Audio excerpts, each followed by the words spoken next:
Hello everyone, welcome back to the channel. Welcome back to day 11, I believe, of spoiler talk for Commander Legends.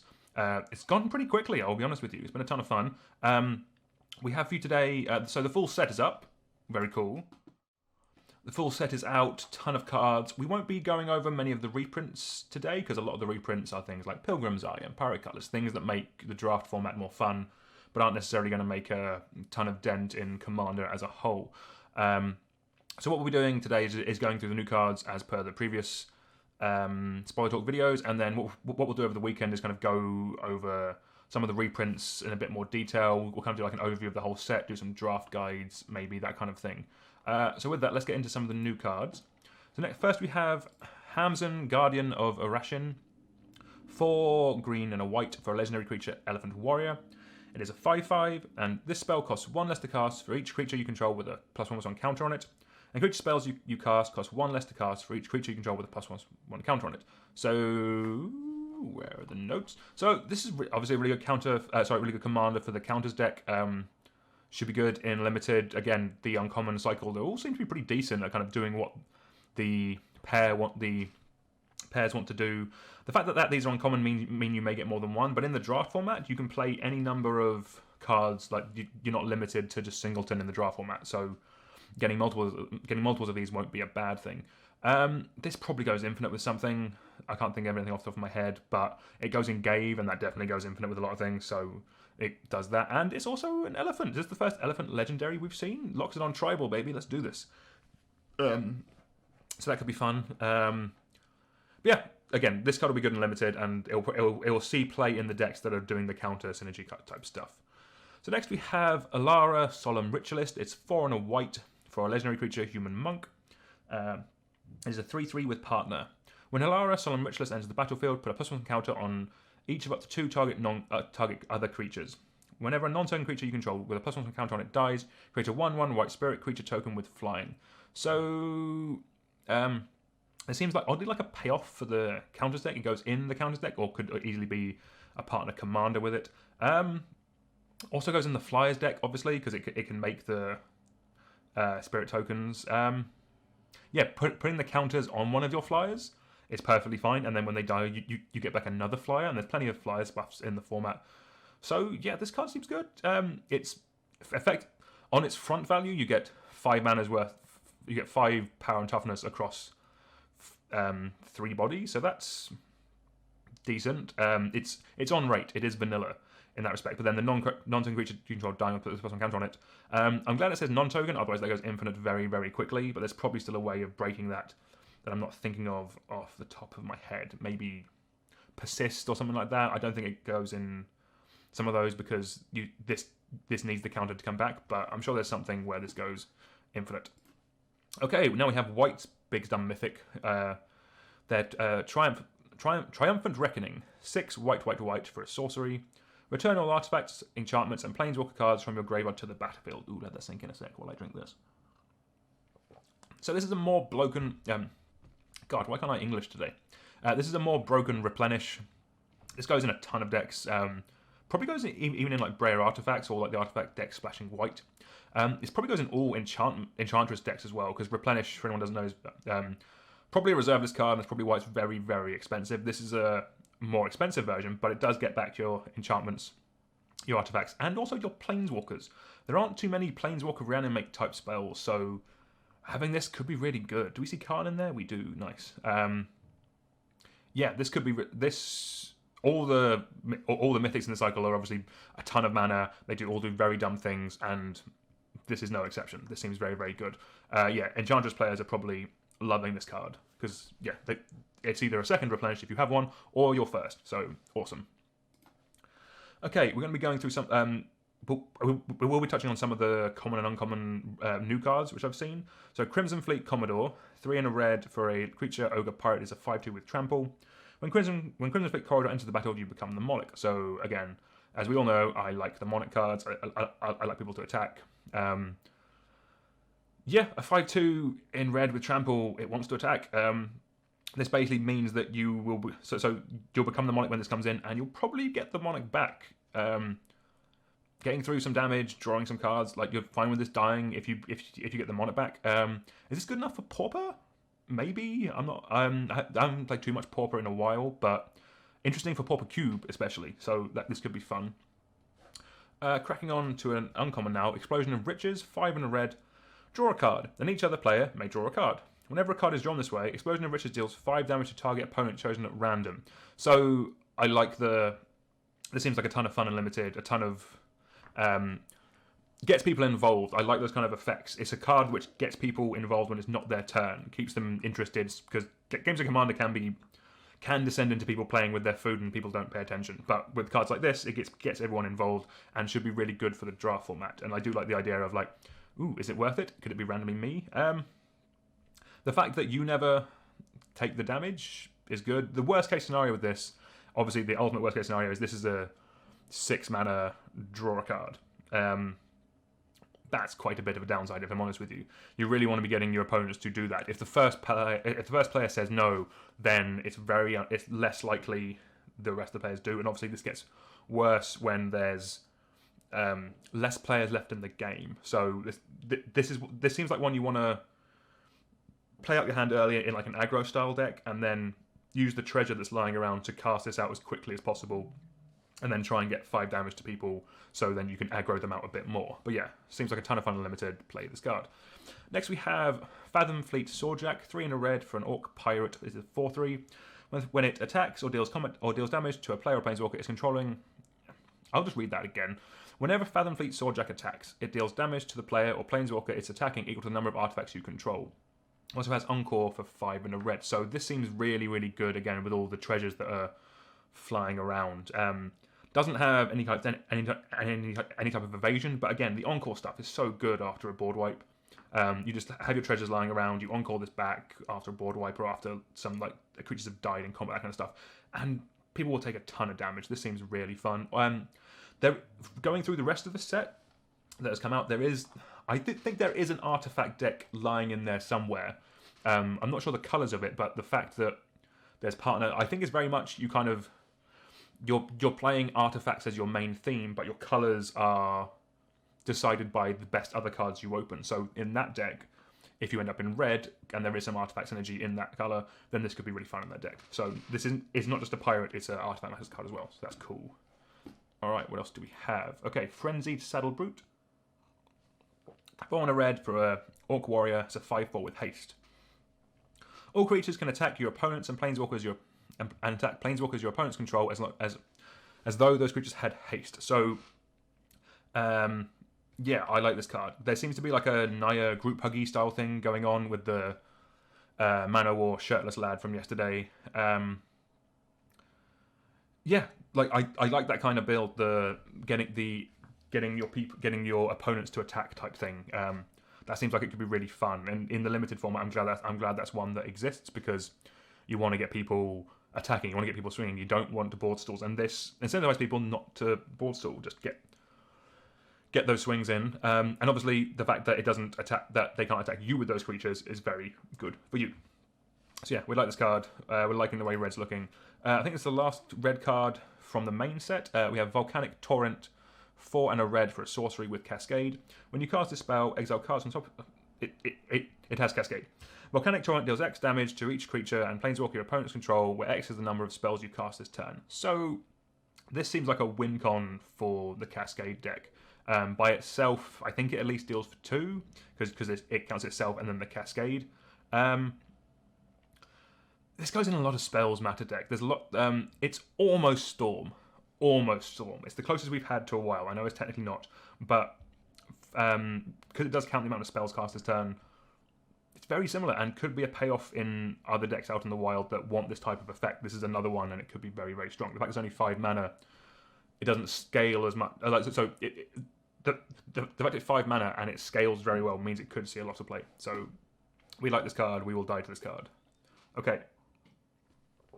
Finlayed Futuretips is 5 and a green for an Elf Salamander Rogue. The Salamanders are a thing in this set. It is a 7/4, and it can't be blocked by creatures with power 2 or less, and has Encore. So, perfectly serviceable top-end card for the green deck. I think you only really want one of these in limited. Whether it gets into any deck outside of this, if there's an Elf token deck that wants this type of effect, Encore is very, very powerful. The more I look at it, the more that the uncommon blue-black one that gives things Encore is really, really good. I think it makes it turns Fairy Duelist into a 1-mana draw 3 cards, so that's pretty cool. And yeah, the more I'm looking at Encore, the more I like it. And although this is a common, Encore gives these cards a bit more play. So we'll see what this does outside. So next up we have Brass Herald. It's 6 mana for an artifact creature golem. It is a 2/2. When it enters the battlefield, choose a creature type. When Brass Herald enters the battlefield, reveal the top 4 cards of your library. Put all the creature cards of that chosen type revealed this way into your hand, and the rest on the bottom of your library in any order. Creatures of the chosen type get +1/+1. So this is actually going to be a really good card in Limited, I think. Obviously, elves and pirates are very heavily supported. There may be other themes going on as well. There's probably some goblins lying around, that kind of thing. But the fact it's colourless means it goes in practically any deck. In the wild, just having another one of these Lord effects for anyone, like, this probably isn't good enough to go in like elves or goblins or zombies, stuff that's like heavily supported. But in tribes where this isn't, or they don't have the depth, this could see play. So like dwarves or Loxodon, as we mentioned earlier, that kind of thing. This may be good enough. So glad that they're putting it out there, and glad it kind of fills that gap in kind of a similar way that kind of shapeshifters fill a lot of holes in decks. This can do that as well. So the next cards we're going to move on to, I think, are some of the cards from the precons. There aren't too many new cards from that, but what we have is quite nice. Next we have Stump Hydra. Stump Squall Hydra. X, green. For a Hydra, that is a 1/1. When it enters the battlefield, distribute X +1 on counters among it and any number of commanders. So, this seems fine as like a big mana payoff. It's not hyper powerful. The fact it only goes to commanders isn't great. If you're running decks that already have like the Ozolith and like Corpse Jack Menace and Winding Constrictor, then this gets a bit better because you can kind of put them on that, put them on this. You don't have to go for too much mana, but there's probably better things. People love Hydras. If you're playing a Hydra deck, then this probably goes in that as well. It's fine. I think it's fine. Nothing spectacular. And this is one of the ones that's made for the precons, I believe. But decent, nothing spectacular. This one, however, I am a big fan of. Trench Behemoth is 5 blue for a creature Kraken. It is a 7/7. You can return a land you control to its owner's hand and untap Trench Behemoth. It gains hexproof until end of turn. Whenever a land enters the battlefield under your control, target creature an opponent controls attacks during its controller's next combat phase. So there's a couple of things going on with this card. So the bottom ability is kind of a goad effect, but it should be fine because you have a 7/7. Goad makes people attack opponents' creatures. This just means they have to attack. It doesn't. They can still attack you if they want to, but having a 7/7 around should at least mean it's a bit less likely. The top ability of this is really, really dumb. It doesn't say once per turn, and also it doesn't actually have to be tapped for you to use this ability. It can be untapped, and you can still use this ability as far as I'm aware. Please correct me if I'm wrong. But if you have any of the cards like a Zeusa or anything that lets you play multiple lands per turn, like the Commander in this deck, which we'll get back to, which we'll get onto in a moment. This just means you're always going to be hitting your landfalls. Like you can return, like if you have a Zeusa out, that gives you 3 land drops a turn. That means you can return 3 with this and then play 3 lands. It means you always hit all your land drops every turn. This is going to be dumb, and this is probably going to be. This is a reason to buy the precons. Even with the ones with this set, I think the precons are always pretty good. These ones are cheaper than normal because the power level isn't as high, but there's still a ton of good stuff in them, a ton of good reprints, and also this card is in it as well. And the commander of this deck is Aesi, Tyrant of Gaia Strait, 4 green-blue for a legendary creature Serpent. It is a 5/5. You may play an additional land on each of your turns. Whenever a land enters the battlefield under your control, you may draw a card. So, this is like a mythic version of Tatiova back from Dominaria, but this feels more like a mythic. This is pushed. It's probably replaced the commander of that deck, or if not, goes in it and gives redundancy to these colours. This is a reason. This and the previous card are a reason to start playing blue in your landfall decks. Having the ability to play an additional card, an additional land on your turns is really, really good. Obviously, the ones that do that generally make very good landfall commanders, and the fact that this is in blue isn't a bad thing. I think it's good that like Azusa or like the green and red decks don't need any more of that effect, because like if anyone's ever played against two-color Omnath, you know that they don't need any more land drops a turn. So the fact this is pushed into blue, I do actually quite like. This could actually be quite fun, and I may consider picking up the precon of this one because I think some of the cards in it are really cool. Okay, moving on to the other precon, we have Blazing Sunsteel, 1 and a red for an equipment. Equipped creature gets +1/+0 for each opponent you have. When a equipped creature is dealt damage, it deals that much damage to any target. It has 4 to equip, so I quite like this effect. I like the fact it scales in Commander. The 1 and a red is perfect. I like the fact that they're moving equipment into coloured mana because it means they can push them a little bit, but it costs 4. That's a lot. I only want to play this in decks so I'm not paying 4, basically. You need to be able to reduce this, otherwise I don't think this is playable. Or not playable is too harsh. This is a good card. It's a good equipment, but 4 is a lot. That's what I'm trying to get across. For just damage output, Bone Splitter would probably do the same amount of damage that this does a turn. Whenever creature is dealt damage, it deals more damage to any target. Could be very interesting. There are definitely ways you can abuse this. You can deal damage to your own creatures, that kind of thing. There's some cards which already have that effect on them. Like there was the red goblin, and then there's the stuff. Is it Stuffy Doll? Put that on this. No, put this on that. That seems fun because then you're dealing double the damage and that kind of thing. That could be cool. But yeah, generally speaking, you want to play this in a deck which lowers the cost of the equip or makes it free. So again, Arden is the best card in the set. That's probably not true. There's a lot of really dumb stuff in the set, but those kind of effects you want to look out for. Okay, another card from the precon is Timely Ward, 2 and a white for enchantment aura. You may cast this spell as though it had flash if it targets a commander, enchant creature, and enchant creature has indestructible. So I like this. This is extremely good in Voltron decks. They're trying to suit up their commander and swing through. I like the fact that basically this is an instant that sticks around. Don't think of it as an enchantment. Think of this as an instant that sticks around. This is good. I like this. This may be one of the more wanted cards in the set because that instant speed indestructible for your commander is very, very useful. People don't see it coming. People aren't expecting you to flash out an enchantment in white. It's not really something that it does all the time. So yeah, Enchantress decks, all that kind of stuff. Play this card. In the Voltron decks, you know you already want this card. So talking of Voltron, we have Wyliths, Soul of Steel. 1 red-white for legendary creature, human warrior. And it's a 2/2 with trample.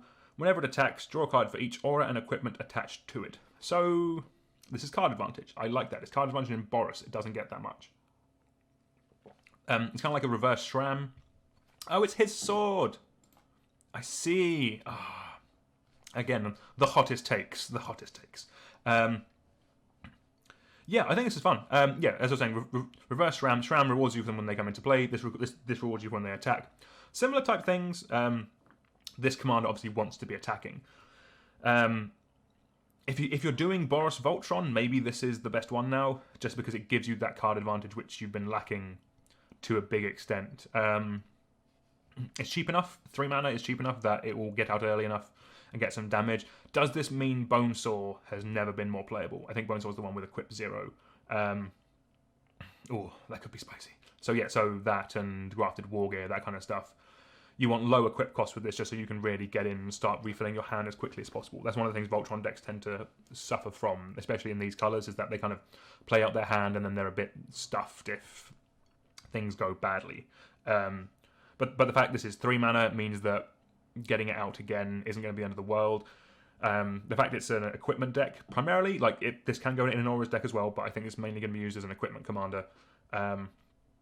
Means that there's going to be a lot of colourless mana in your deck already. So then, when this does die from combat or removal, that means you can cast it easily enough. So, yeah, that's fun. I don't think the last couple of cards are in the draft set. I think they're only going to be in the precons, which is fine. Commander precons should have some cards just for themselves. Gives you a reason to buy them, and they're really good for new players. If you're trying to get someone into Magic, a Commander precon is by far in my humble opinion, is by far the best and easiest way of doing it. Cool. So thank you very much, everyone. We did it. We have completed Commander Legends spoiler season. Yeah, thank you very much for all the support. Thank you for all the likes and shares and subscribes and all that good stuff. It's been really appreciated. I think we've had some really good... it's been emotional. We've had some good times. As I said, we're going to try and do a video over the weekend, just touching up any cards we missed, because there may have been one or two that we didn't have a chance to talk about, and kind of going over the set as a whole, my initial thoughts, my initial hot takes of the whole thing. So check that out. Plenty of Commander deck techs coming through with some new sets. We have a couple out this week, and another 2 are written. Both are elf decks. One is not as it seems. They should be fun. If you want to get notified of them, subscribe to the channel and all that good stuff. So thank you very much, everyone. I will see you all soon.